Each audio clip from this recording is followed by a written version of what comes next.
Hello. We have a guest here. What's your name? Tammy. Tammy. Welcome, Tammy, to the podcast. And we're going to ask you some questions here, okay? Okay. First question. Since you're here, what do you like about this school so far? Well, first, I love that they kind of built it for you, and you have that big open space where everybody comes in the morning. I forgot the rest of the question, so yeah. That's a great answer. Do you want to ask your question? How is it like at your big picture school? What's some differences that Our big picture is a little bit younger, and we do advisory completely different. Every day when we go to advisory, we circle and we talk, and we don't do as much work in our advisory as you guys do. That's fine, because we do that sometimes. A lot of the time it is work, but that's awesome that you guys get to do that, because I can't imagine the bond you have in your advisories. Next question. What is one thing you can take away from this school to bring back to yours? I'm going to say I want to take back the fact that you guys bring leadership into your school. Like, I've heard students and staff both use the word leadership, and as somebody who was raised in 4-H, leadership was super important. And to get the students to want to lead and share their knowledge, I would really like to take that back. Nice. Well, thank you so much for your time, Tammy. Yes, thank you. This was awesome. Thank you so much. Thank you. Thank you. You're welcome. What's your name? I'm Amanda. Oh, hi, Amanda. Hi. What big picture do you have? I'm from the Ellicottville Big Picture, part of CA BOCES, and so the southern tier. What's the takeaway you can take away from this big picture, bring it to yours? I think the biggest one that I'd like to bring back to our school is your guys' morning meeting. I think it's a really good way for everyone to be on the same page. So what's the difference between your big picture and our big picture here? We are still a little more traditional of a run school, where you guys have your workshops 3 days a week. We have classes every single day, and we kind of sprinkle in advisory. So that's probably the biggest difference. What is the best part, in your opinion, about the big picture school and the programs? I think the best part about Big Picture is that they truly look at every student as the individual that they are and try to wrap education around them instead of molding them into what education is. Well, thank you for your time Yeah. and your opinions and such. Thank you. Thank you for having me. It was a good time. Yeah. Yep. Susan, all ruler of big picture. Welcome to Behind the Picture. Thank you for having me. I'm very excited. In 2008, Lafayette hired a new superintendent, Peter Ty, and Peter had known about big picture learning before he came to Lafayette, and he interviewed on the idea of doing education differently, and he was hired to come to Lafayette as the superintendent. And when he came, he shared this philosophy with me. We went to Providence, Rhode Island, which is the home of Big Picture. And I got to visit my very first Big Picture school. And I fell in love with the school and the model and the philosophy. And I knew it would be perfect for Lafayette. Where do you see this program going in 10 years from now?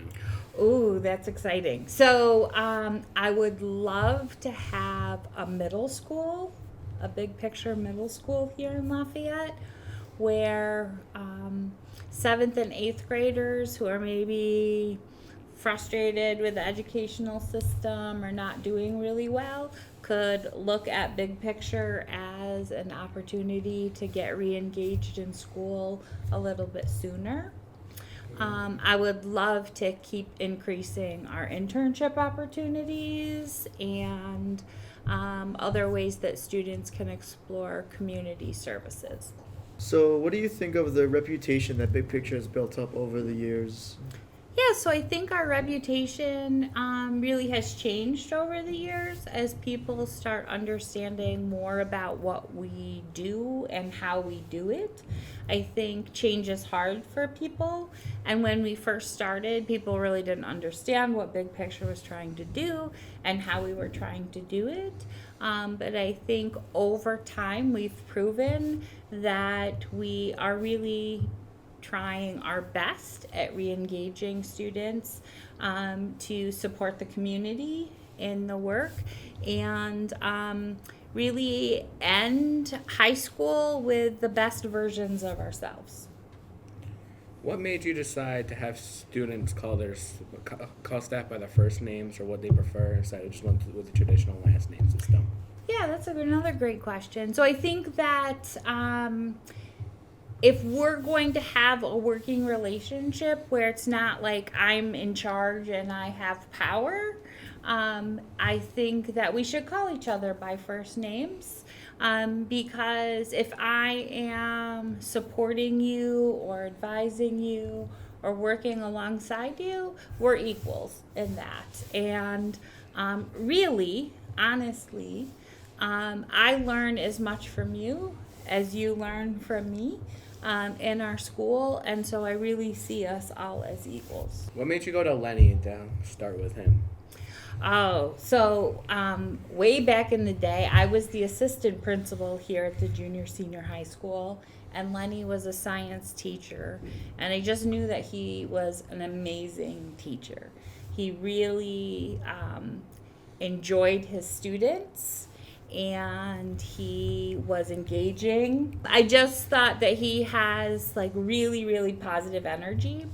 And I just thought he would be a great fit for what Big Picture is. And I knew that we could work well together. What is your favorite memory or story you have since you started Big Picture? Oh my gosh. So you got her started.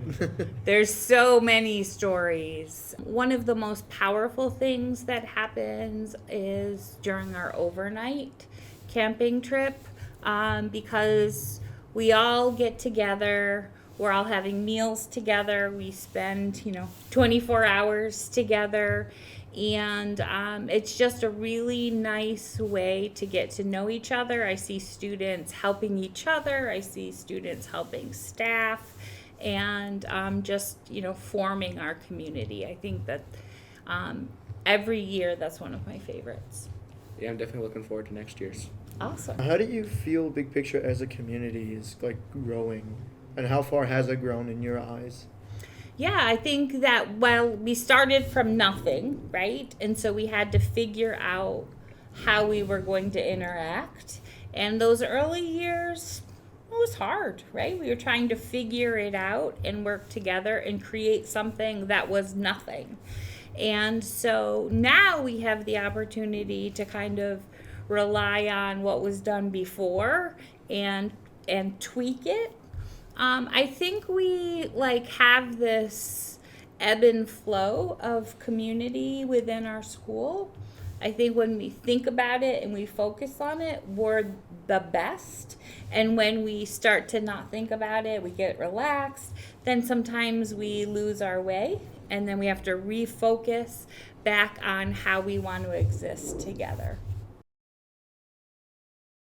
Hi. I'm here now, and I actually have some questions for you. Sure. How would you describe this school to somebody who has no knowledge of it? Because before I went to this school, I asked around, what's Big Picture? Oh, it's a school where you can have an internship and it's project-based work. That's really it. Not a lot of people understand. So I'm just curious, how would you... Yeah, so it depends on my audience, really, who I'm talking to about how I describe the school. But I usually start off with that we're a project-based, interest-based, internship-based school. And then I go into what each of those things mean, where we ask students, what are you interested in and what are you passionate about? And then we help them build out a project based on that. That includes all of the stuff that they're supposed to be learning. We help build into that, into your projects over time. Internship based part, we talk about that we sometimes connect that interest that you have or other areas and try to find you an adult mentor in the community that is doing that job. So I think using all of those things to describe what we do here. Like, how did you put that together to explain that to the higher ups, I guess you could say? Yeah, so it was really hard.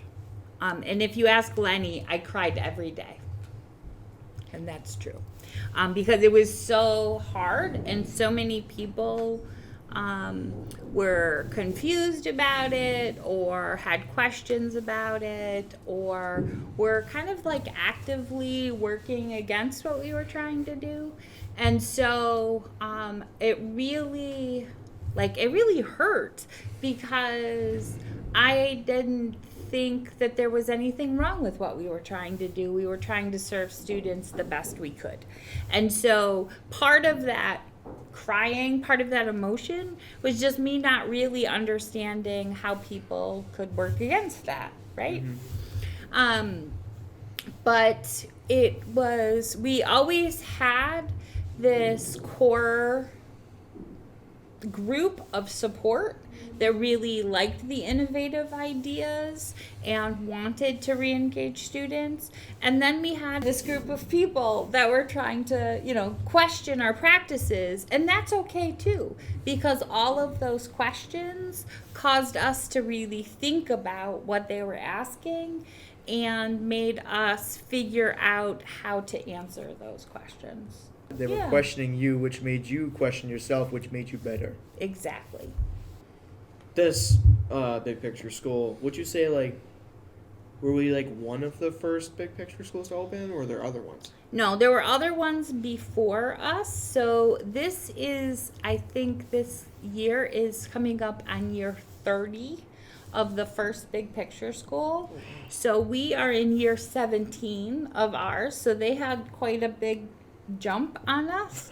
And there were other schools ahead of us, of course. But we've existed for 17 years, which is pretty awesome. Long as as long as you, yay! So some big picture schools have opened and closed depending on different circumstances in their communities. But we have lasted and we're still going strong. That's awesome. So where was the first big picture school opened? The first big picture school was opened in Providence, Rhode Island. Oh, okay. And started with about 50 students. And now they have a campus, a beautiful campus built just for them that basically has 6 schools on the campus. Each school with about 120 students in it. Each school has its own principal, so a small school feel, but in a larger campus. Did you guys take a class of history of big picture or something? Because you sounded you were pretty well. Well, I've read. There's some books that I would highly recommend. Education is Everybody's Business, that really kind of talks about the philosophy of big picture. And then there's Leaving to Learn is another book that talks about the philosophy. Plus, I've been to a lot of professional developments and heard a lot of stories. Out of all the classes you have had throughout your many years here, each time you see, how does that make you feel, seeing them grow into seniors? It's really fun to see, who you decide you're going to become and watch you grow and explore. On me and T's advisor, how did you find out that, Scotty? You have to find out. How did I find Scotty? Well, he found me. No. No, so when Scotty was first in the district, he was a teacher here in the junior senior high school. The same time I was a teacher in the junior senior high school. So we were colleagues together. And then he had moved to the nation school, and then he moved back to the high school. And just knowing Scotty and how he treats students and builds relationships and is really encouraging and supportive of people, I knew that he would be a great addition to our school. What did you teach before Big Picture? So I was a 7th and 8th grade and 9th grade social studies teacher. Really? Yep, that makes Really? That yeah. makes a lot of sense. Yeah, That so I makes was a too social much studies sense. teacher. Then I became the assistant principal at the junior senior high school. That's a big And jump. then started Big Picture. That's wow. Yeah. That's a big jump, because from just teacher then to assistant principal, like how did that feel from when you just took a big jump like that? Yeah, I never really meant to do that. It was a good mistake. So I loved being a teacher. I loved being in the classroom. I think you could probably tell, like, I was a little silly. I would sing and dance. I know, You surprise. still do. Yeah, I still do. And I really, really loved being a teacher. But I also needed to engage my brain after having taught 7th and 8th and 9th grade for many years. And so I thought, well, I'll just go to school. I'll go back to college and, think about something else. So I decided that I would go back in educational leadership and just kind of explore it. Not that I ever thought that I would be a principal or an assistant principal. And so part of that program when you're close to graduating is that you have to do an internship, an administrative internship. And so I still wanted to teach, and Lafayette allowed me to do my internship. And Mr. Gizzy was the assistant principal here at the high school at that time. And so I was doing my administrative internship, and then Mr. Gizzy got a position outside the district. And so I moved into the assistant principal position, and then was eventually hired to be the assistant principal. And it was a really tough decision because I never really wanted to leave the classroom. But I also was like, this is a chance. This is an opportunity, and I need to take it, and I can always go back to the classroom if I wanted to. Right. Now, since you say you love the classroom so much, have you ever thought of maybe leading a new workshop? Maybe I would love to be an advisor. She's an running. advisor and a principal. Well, I don't think I could do that. I think you could do that. You think I I could? think I could. I love how he said new workshop and you started rubbing your hands I together. know. Like, If you were forced to make a workshop that's not English, science or history, what would it be?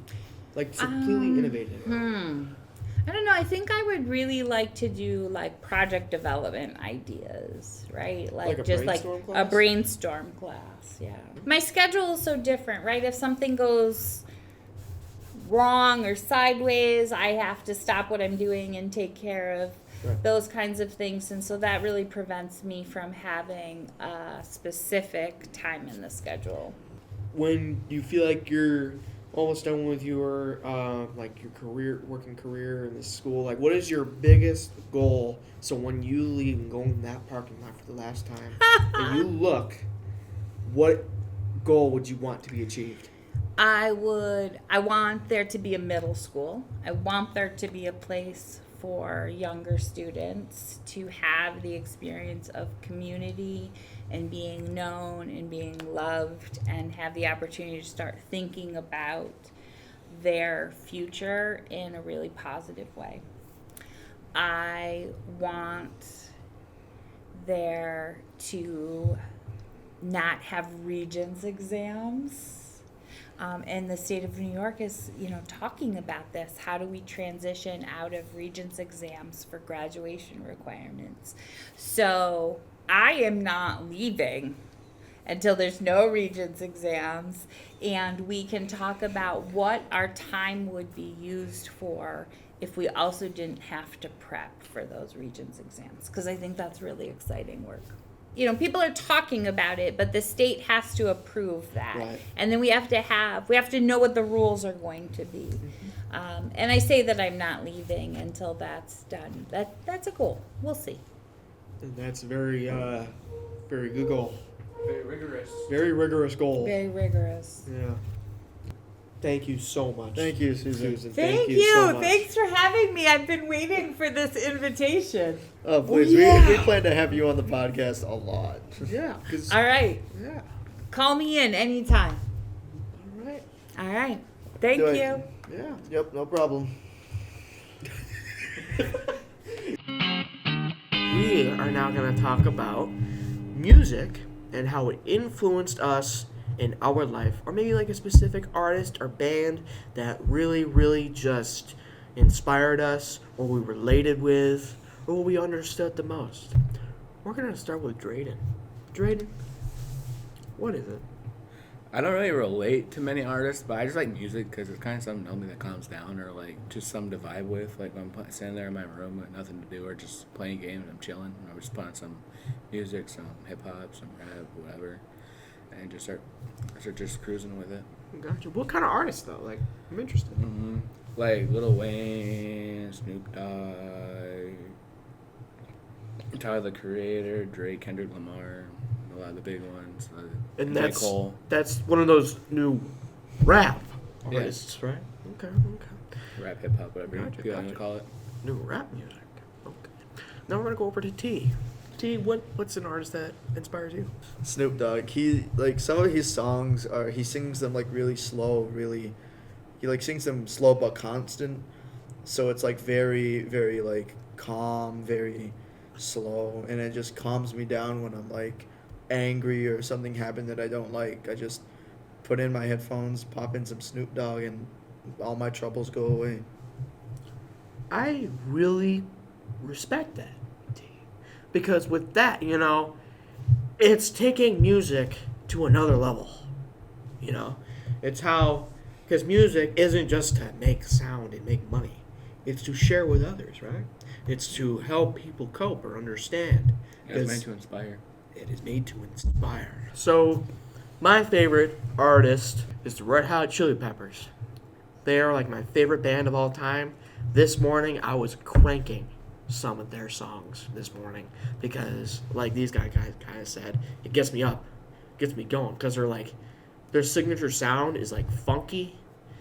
With its mix of rap and rock, it's interesting, kind of like exhilarating.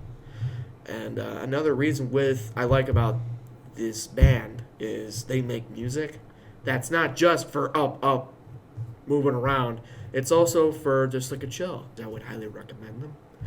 And because this band got me through so much, even just like with personal stuff, like just cranking some of their albums, it really helped me, settle down, chill. That is probably my favorite artist and how it inspires me. I've got one more question. sure. If I could ask her on the table, what is your favorite song made by your favorite creator that you like listening to? Probably Gong Li. It's different. It's one of their B-side songs, so it's kind of like more experimental, and it's more improv. It talks about how some people don't like some other people, some people understand you, and that's just how it is. My favorite song I'm currently torn between Empire State of Mind by Jay-Z or Euphoria by Kendrick Lamar. Okay. What do you have to say about those songs? I don't know. I just really like them because Empire State of Mind, it's really, like New York, like stuff. And I really like it, and it's kind of just like... Yeah, and doesn't that song kind of relate with you? Because if I can remember, you go to New York City all the time, right? Do you ever Yes. put on some headphones and bump that song? Yeah, and, it's like it really puts you in the New York mind, and like maybe like sometimes like you'll be walking down, and like maybe like when you're walking like a certain area, and maybe it's like sometimes like JJ will be like down in Brooklyn or something, be in Brooklyn, you'll be like, oh, he said that. yeah, that's awesome. Or you can like be at different locations that he mentioned in the song. You'll be like, oh, he mentioned that. I'm part of the song. Yeah. And Euphoria, I listen to that a lot when I'm just playing games or something. Euphoria is the first diss track on Drake by Kendrick Lamar. I thought it was the best one. It was one of Kendrick's best songs. And I understand what the rules of like that kind of music is. It's to spread the word. It could be based off of like events. like drugs, Or alcohol like abuse, or something racial like that. like racial problems that people need to like be aware about. Yeah, and it's a great way because music is such a big part of our lives. One of my projects previously, not in Big Picture, was I actually wrote a paper on how music is so important. I mean, imagine playing Elden Ring and you're just listening to white noise fighting like the biggest boss ever. Like it just feels boring. And putting on your headphones and you hear the big it's a big deal. And it helps explain things, especially maybe someone who's visually impaired, like, or even like deaf. People love the music because they can feel the vibrations and they feel connected. So they're not in their own little world, or they're not alone because they can still relate to something. So that too. My favorite song is "House I Built." It's the main reason I like it is because it's so chill. It's calm. It's not like most other songs where it's like all upbeat, hype, and they're rapping all fast. He's like real slow with it. And there's another song. It's called "BMXing." It's talking about like he survived a car crash. He's rapping about what happened to him. You guys got like a favorite album you guys want to share? For me, it's pretty obvious. It's Red Hot Chili Peppers album, but I can only pick like two. I have to pick two because all of them are really good. But it'd probably have to be "By the Way" is a great album. Literally the whole album, all the songs I know, and it's just nonstop bangers. Like they're all really good. And it would probably have to be Stadium Arcadium also. And those were kind of, I guess you could say again, like experimental. Like it was different. It's a Bones album. All of the songs in that album is exactly what I meant by slow, chill. It's just great. My favorite album right now is currently Mr. Morale, The Big Steppers by Kendrick Lamar. It's like him telling him, he's like not only telling himself, but people, he's like, hey, I'm a flawed person, and I know that, but I'm working on myself. And it's a really good message to say no matter how flawed you are, you need to accept yourself before other people can accept you.